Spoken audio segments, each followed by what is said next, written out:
Hello everyone, I am Surrendalot the Awesome, and I'm back, and I'm ready to look at some more or such insane people Facebook. But before I get started, make sure to like, comment, subscribe, and if I can't convince you, perhaps this picture of my kitten will convince you. And random fact about my cat society is that a new hot drink there to really warm people up is quite literally antifreeze. And also before I get started, don't forget to check out my other channel, Surrendalot Reviews, where I do video game, movie, and show reviews, and I'll leave a link in the description down below. And without further ado, let's get into this. So this first post here says, The Phantom Pier. And this person here says, calling all my fellow Blake, there is a terrifying creature tormenting the village in the late hours of the night, nicknamed the Phantom Pier. He goes around peeing in various parts of the village and even climbing trees and peeing off of them too. We need your help in identifying him. Please, try to get a photo of his number plate if you see him out on his late night rodeos.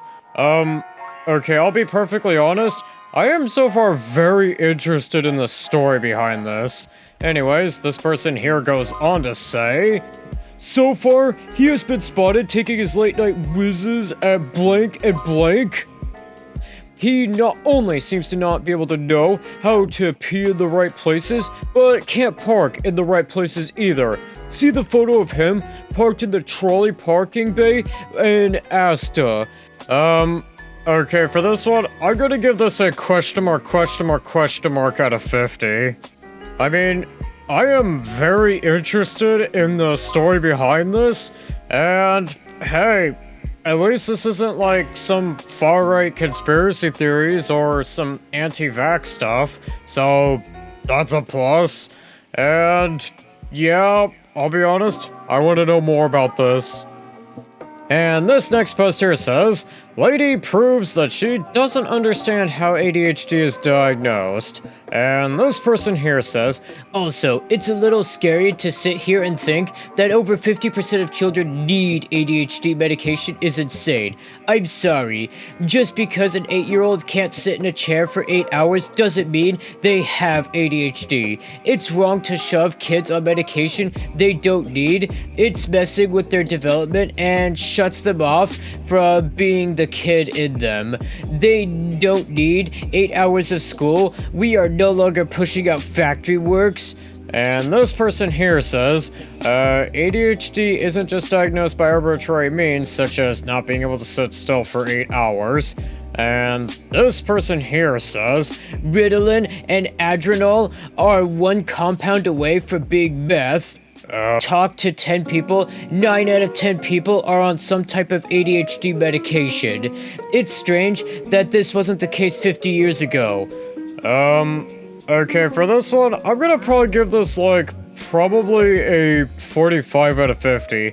Person, I feel like you need to actually listen to a doctor about what ADHD is and not listen to what you find just on a random site on the internet.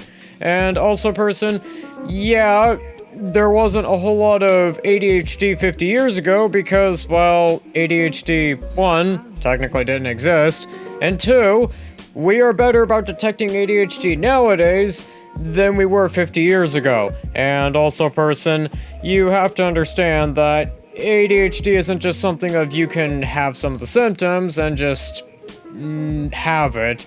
And, not being able to sit still for 8 hours doesn't mean you have it.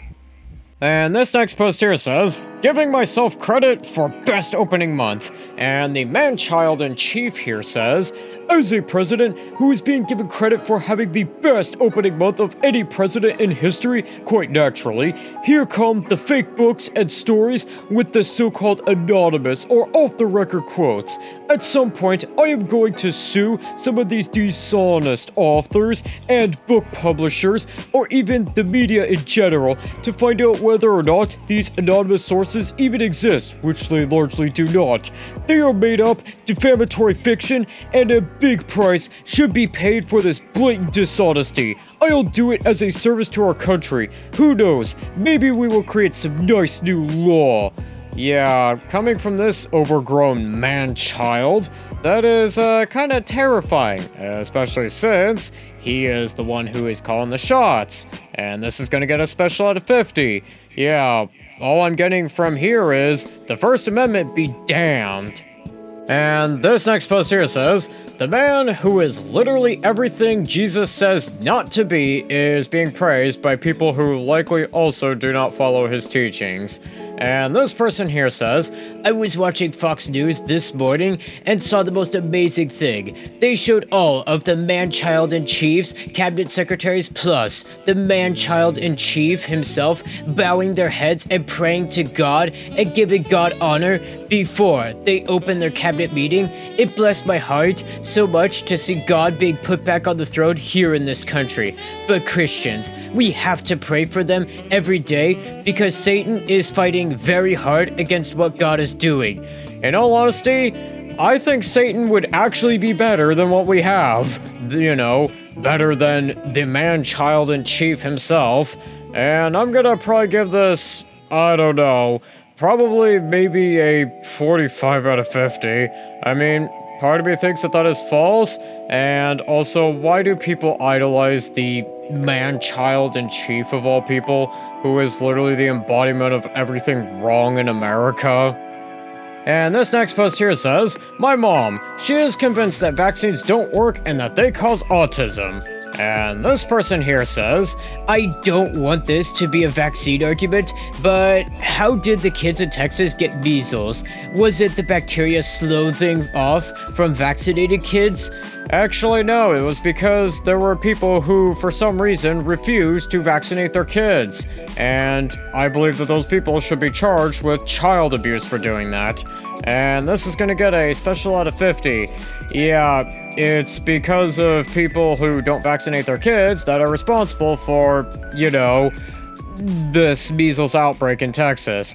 And people like RFK Jr. are not qualified for the job at all. And I think with that, that's going to do it for today.